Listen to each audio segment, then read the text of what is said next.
Is he quiet right now? Oh. I thought he was talking to you. I'm sorry, what's your name again? Melissa. Melissa, okay. Them awful names. Oh, okay. Anytime we're ready, we're going to start now? Okay. This is an oral history interview conducted for the Witness to War Serving a Nation project at Nauset Regional High School on Cape Cod, Massachusetts. For the sake of this interview, please state your full name and community in which you now reside. My name's Dwayne Doolittle. I live in Brewster. Okay. So, Dwayne, we're going to start out with your early life and then go into your military life and then do your present life. All right. So, how did you end up on Cape Cod? Well, originally, like probably most Cape Codders, living from Connecticut, off Cape. My parents are originally from Connecticut. I grew up in Cromwell, Connecticut. I have an older sister, an older brother, myself, and then a younger brother. My older sister and older brother, went to high school in Connecticut, and then during going from 8th grade to 9th grade, we moved up here and actually attended Nauset High School for 4 years. And my brother went through middle school and went into high school. Okay. So you graduated Nauset High School. Yep. So you were an alumni here. When did you realize you wanted to go into the military? When I was going into 9th grade, my brother joined the Marine Corps, and he's 4 years older than me, so he joined the Marine Corps right out of high school. My grandfather was in the Army during World War II, and my other grandfather was, on my father's side, he was in the National Guard, and so it kind of runs through my family a little bit. I wanted to do something different. None of my family has been in the Navy, and so I kind of looked into a possible career with that. I know my brother has done really well with the Marines. He did 4 years in the Marines, and probably 9th grade, I was looking at my options starting off, and then started with just talking to recruiters. And I kind of did some research of my own. I know, like my father, he's a mechanic by trade. And I always wanted some kind of a trade. I didn't really think I was going to go to college. It was always an option, but I never really thought I was going to go to college. So I figured the military would be a good option besides to learn something different, you know. Yeah. So out of your family, who most influenced you to go into the military? I think that'd be my father. My father his father was in the, like I said, the Army Reserve, so my grandfather. And I think he had all the trades as a mechanic. You know him. He's a mechanic. He's a jack of all trades, and I kind of wanted to have my own skill set. He always said, electricians, that everybody always needs electricity, so you never run out of work. So I looked for an electrician in the Navy, and what I ended up doing was joining the Navy Seabees. Not a lot of people know what the Seabees are, but once you're in the service, a lot of people respect the Seabees. They're a construction unit. They don't really go on ships. I've actually never been on a Navy ship. It's kind of weird. You would think, oh, you've been on a ship before, right? And I was doing some research. You'll laugh. The beds on a Navy ship are 6 feet long. I'm 6'4", and I'm like, no, that's not going to work out very well for me. So the Seabees, they're a land-based unit. So that's what I was kind of like interested in, and they work hand in hand with the Marines. And it's something, I don't know, I kind of liked working with people, and it's kind of like what caught my attention. Yeah. How did your parents feel or react when you told them you wanted to go to the military, like join the military? They were happy for me. I think my older brother broke the ice. It wasn't just me for the first time; it was him, and they were 100% supportive, as I always have been, and they would basically let me do whatever I wanted to do if that was my choice, and I was going towards something. They're happy with it. When you were first joining the military, what were your initial feelings? I was excited. I didn't know really what to expect. You're a new person, I know what I was going for. I was going for definitely for a trade. I definitely wanted to get the best out of it. So I was pretty excited. Just something different. Yeah. Not a lot of people think you go from high school to college and that's all you do, or you go join the workforce. For me, like the military, and for a lot of people too, it's like a different option. I think it's a great option for a lot of people. So. Okay. What kind of training did you go through, like, after enlisting?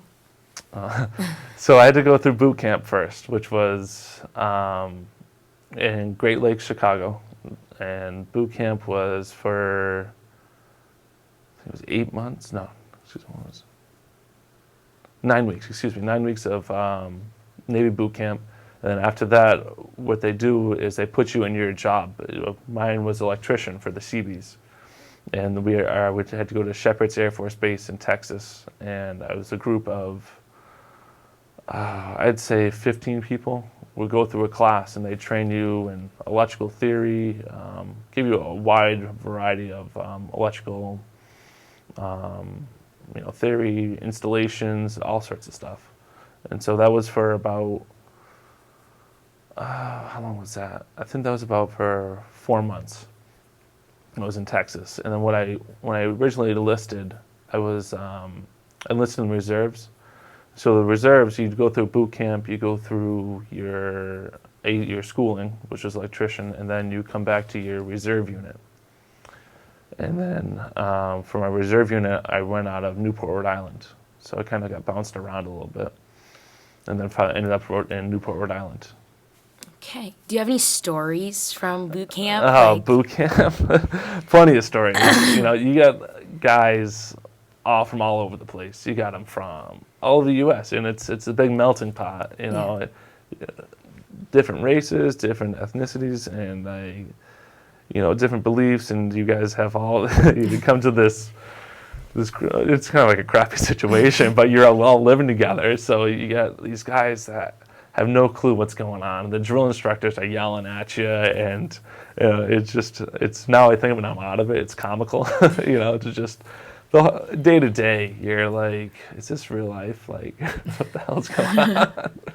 I really know like specific stories about it. It's just, they basically, for lack of a better term, try to break your civilian habits, and they try to rebuild you. And there's just endless stories. I couldn't tell you all of them, but it's going through it, it's stressful, and it's all stress management. But, some guys, they break, and a lot of guys got pushed back because of it. We had one guy who couldn't swim. And I was like, you joined the Navy, but wouldn't you learn how to swim? He's like, they didn't tell me how to learn how to swim. I'm like, you're in the Navy. Are you kidding me? And he finally learned how to swim. There's a qualification for it. And I was like, that doesn't make any sense. It's pretty funny. Did you become have any close-knit friends there? With the military, yeah, you do. And, you're put in these situations, you're away from home.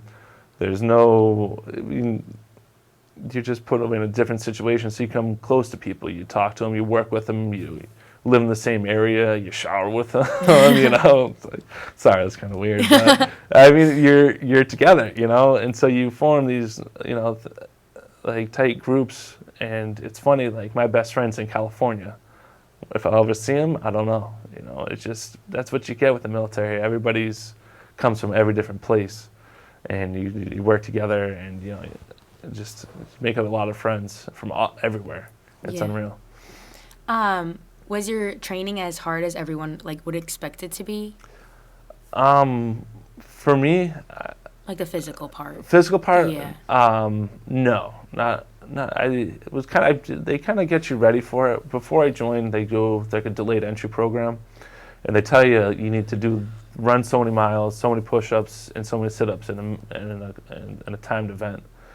And so you have to get up to that physical standard.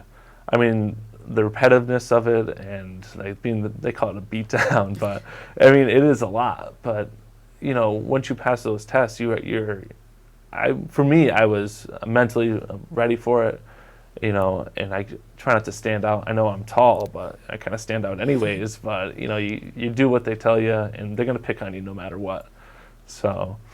Yeah. Can you describe your first day of boot camp? Do you remember it? It was a mess. It was a mess. There was recruits running everywhere. It was chaos. They were yelling at us to turn around, and they basically do like a week of processing. They you come off the street, they basically write all your information down. They're making a profile of you, and they're making make sure they know that you're in the database. Basically, they're drawing blood, they're giving you shots, and it's a mess, And it's a funny story. They give you all these shots for your immunizations and all this stuff, and you walk down an aisle, and there's doctors like this, and they're just shooting you with all this stuff, and you have 7 shots up here, and you got 6 over here, and you're just walking down, you're like, oh, fuck. Oh, yeah, it was a pain. And then they give you a penicillin shot, and it's right in the butt, and it's the worst in the world. And you just gotta, what they do, it's a cold shot, and they shoot it right in your butt, and then you gotta sit on the ground and rub the penicillin, the medicine in your butt. It's like, oh man, it was the worst. What was your hardest experience while training to go overseas?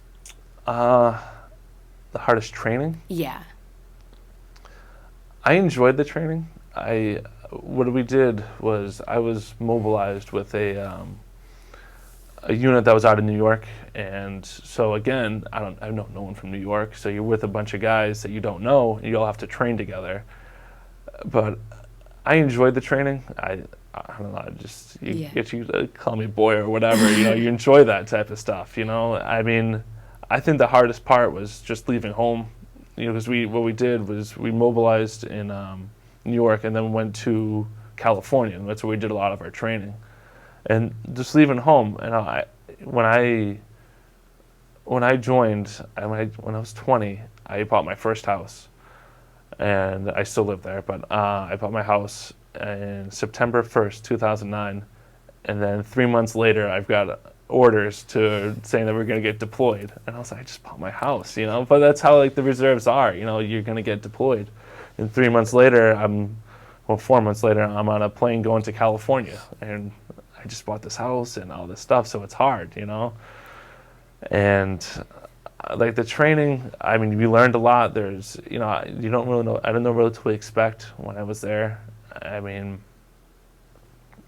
but we went through a lot of rigorous training because with the reserves, it's different. The reserves is less militaristic than the active duty side. We come in for 1 weekend a month. People call us weekend warriors, and then 2 weeks a year. And then, I worked in my trade, so I was an electrician. And I worked for an electrical contractor. And, when you go back for your military training, you got to relearn everything again, stuff from boot camp, again, marching and cleaning your weapons and stuff like that. And that's where, the active duty side has different than us. They're more trained in the military aspect, but lack in their training, their job. You compare me to an electrician and who's active. I mean, I probably have more skills or more experience with it just because I do it every day. But he's more, militaristic than I am. Yeah. More disciplined almost now. How many trips overseas did you take, deployment? Just one. Just one. Yep. What was your first day of service like overseas? So when you first got off the plane. First got out there. Oh man, it's funny. When I was in California, for a month, 2 months for training and purposes like that, and then the day we got into Afghanistan, I turned 21. I was like, here I am, turning 21 over here. And then, it's funny, my older brother turned 21 in Iraq. Yeah, so we both turned 21 overseas. Couldn't even get a beer. But the first day, it was unreal. I had no idea. You hear, like I've told you before, you see what the news has to say. They broadcast the blood, the gore, and all that stuff, but they don't tell you they give you this much, but there's a huge spectrum of everything like that.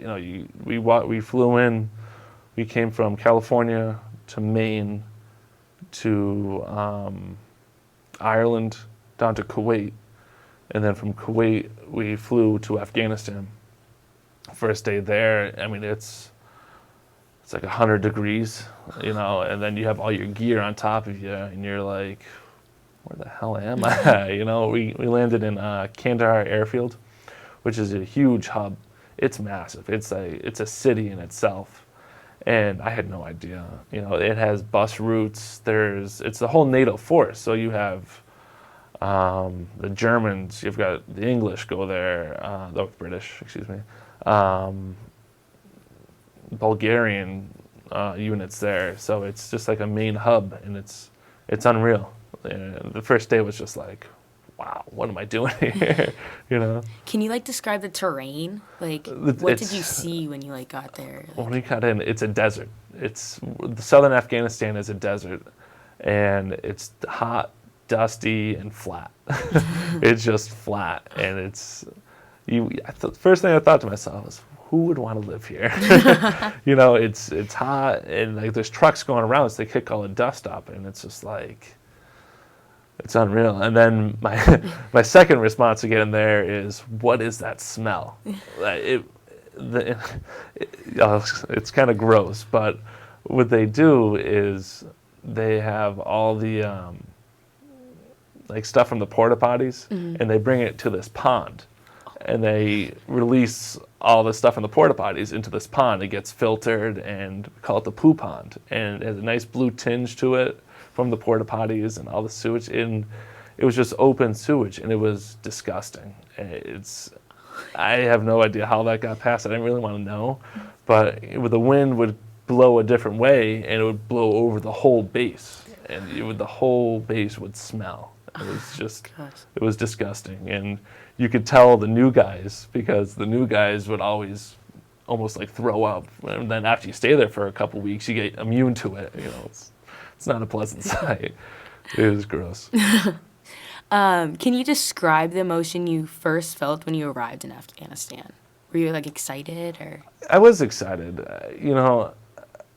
It's definitely, being deployed is different than any other my peers have experienced, except for the ones that have deployed.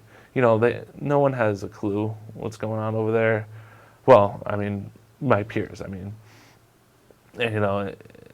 It's different. It's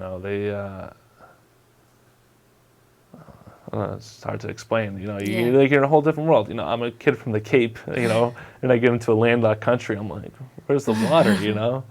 And it's just a different place. What was your social life like overseas? Did you have friends over there, and then are you still friends with them now? Yeah, I am very close. Like I said, it's a tight-knit community. Yeah.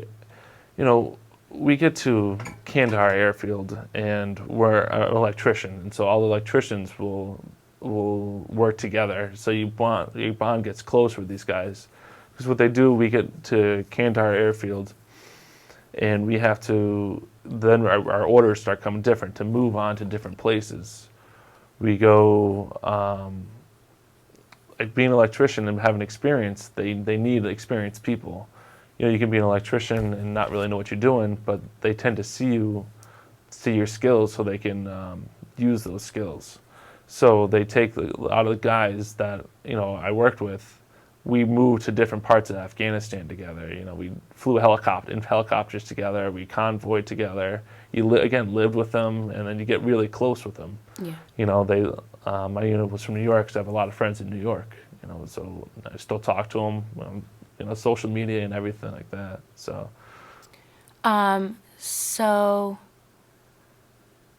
Let's see.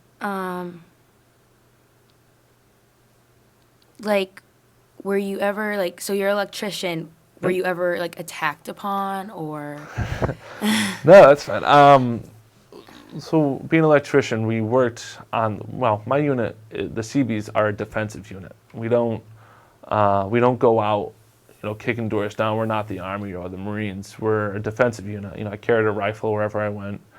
But a lot of times I stayed on the base and improved these bases, and basically I made the life for the soldiers, for the guys going out, more comfortable. The guys love you if you can give them an outlet or something like that. Or, we go as a unit, and we would have to convoy to a lot of places, via helicopter, via convoy, with two main means of transportation. And in Afghanistan, if the Taliban is not going to win. If they hit a U.S. force right ahead, they're not going to. You can't win. There's no way. When we over air superiority, we've got bigger guns, more trained. So what the Taliban does, or Al Qaeda, they hit you from afar. A lot of like rockets and mortars and IEDs, and shoot and scoot, they call it.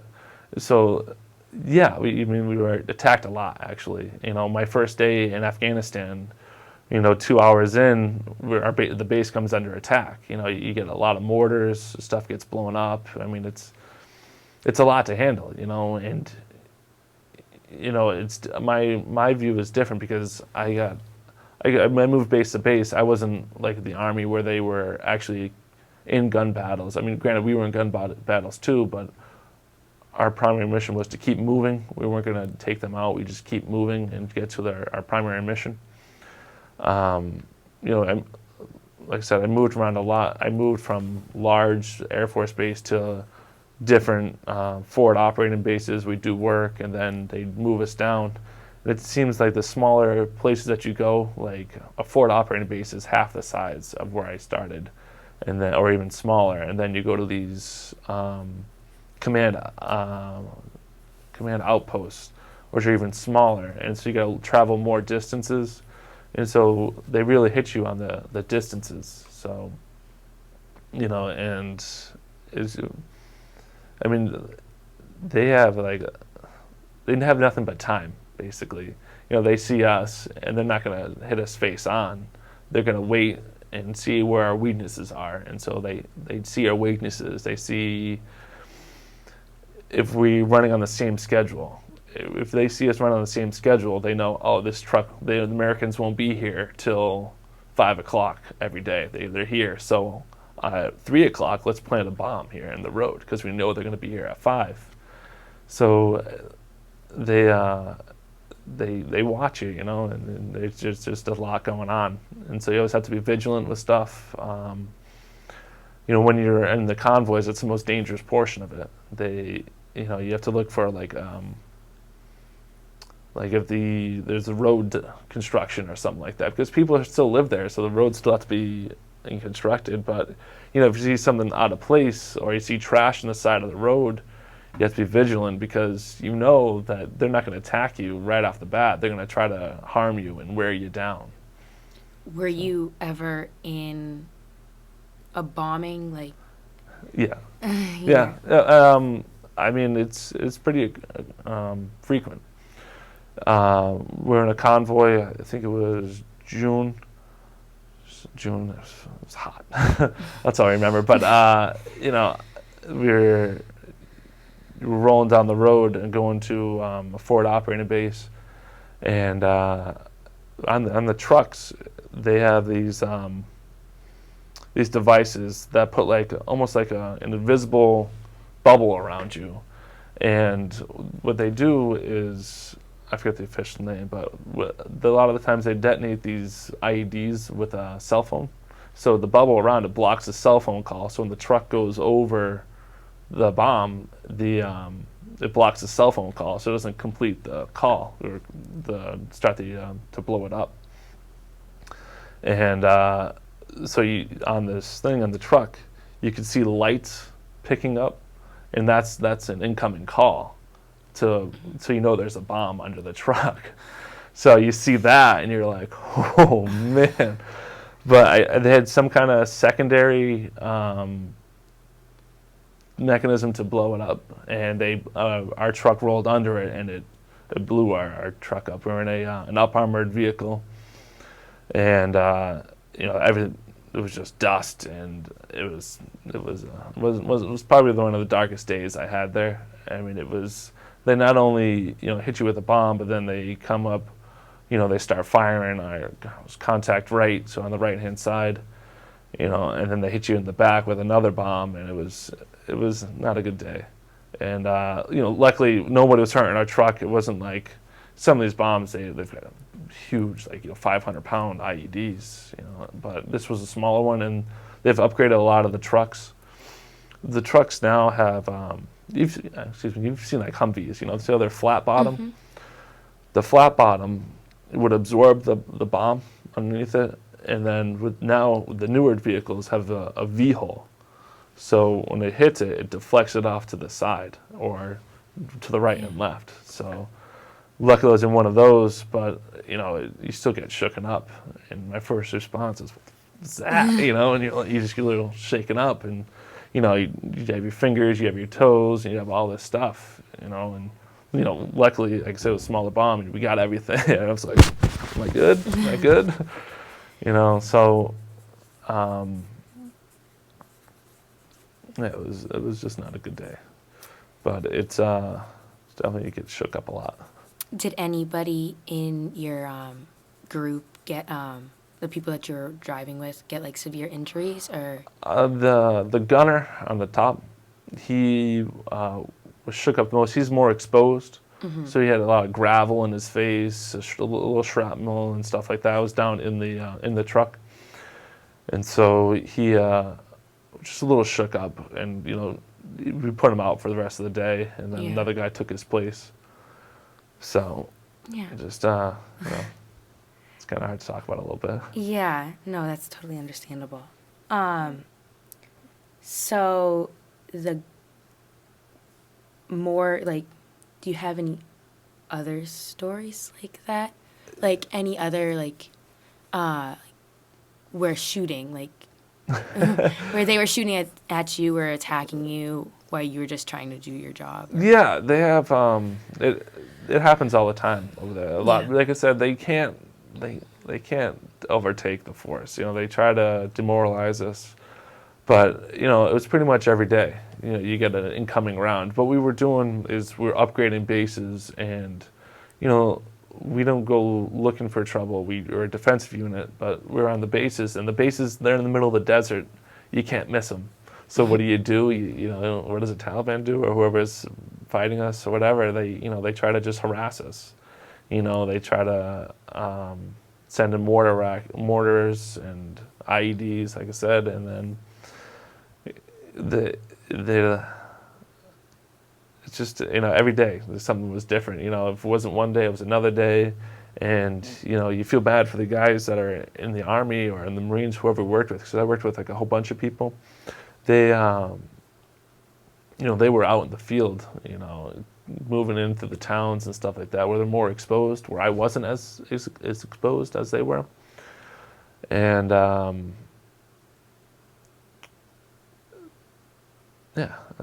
that's kind of...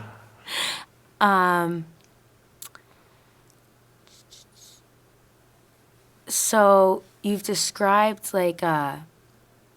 how the attacks were, but besides that, can you describe more of your job over there? Yeah, sure. So I was an electrician, and being an electrician, they need anyone with a trade, they're always looking for people to help them out, because these bases, they're just temporary. Things are just thrown up there and they make it work.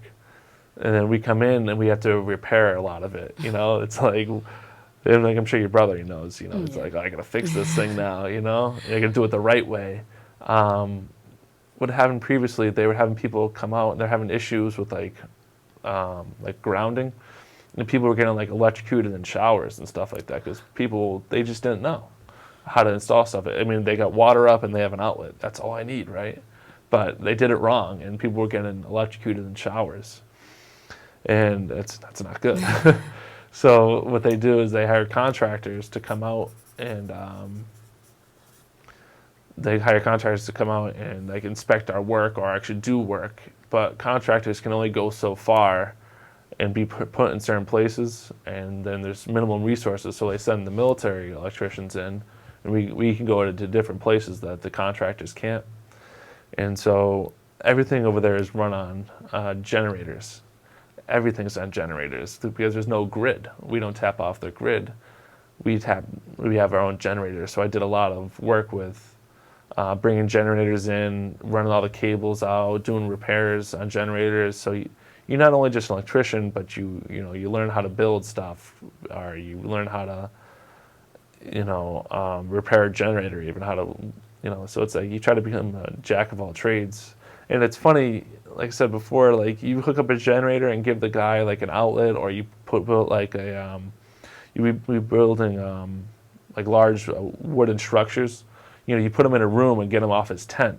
He thinks you're the coolest guy ever. You know what I mean? You're like, I'm just doing my job here. But they appreciate all the small things, and everybody needs electricity.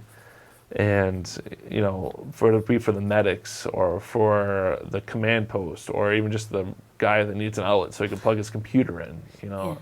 Everything's appreciated. And granted, you have your job, but you can try to hook up as much people as you can. Okay, so this is gonna be your last question. How can you compare your feelings to when you first enlisted to when you left the military? When I first enlisted, I was excited, and I was ready to move in, ready to do like the best, and then then things don't go your way, and then things happen like overseas, and the whole various things happen, and then you don't get a promotion, and then you just kind of get disappointed. And then by the end of like 6 years, you're like, I'm kind of good. I did my time, I'm proud of what I did, and I just had enough, and it's definitely helped me with my career. Now that a lot of people, I'm sure you hear it all the time, but they're always looking for hiring veterans. I mean, it's a huge support of hiring veterans. And I think it's great because, there's veteran preference. With my job, I work for EverSource now, and I think when I got hired at EverSource, they were looking for 12 people, and they hired I think about 800 people applied for 12 positions. I had one of the 12. And I think being a veteran and having electrical experience over someone else definitely gave me the advantage. So it definitely has its pluses.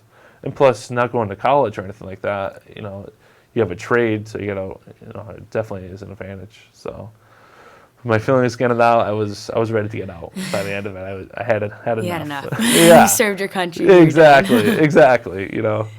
So it's funny. Before my grandfather passed away, he felt the same way. He was like, he's in World War II. He's like, yep, I'm good. I'm moving on. Thank you. And then my older brother, he did 4 years in the Marines and had the same way. He was like, all right, did my service. Yeah. Thank you, Uncle Sam. So. Okay. Well, that was a great interview, and thank you very much for coming out and doing this. Thank you for having me. Thanks.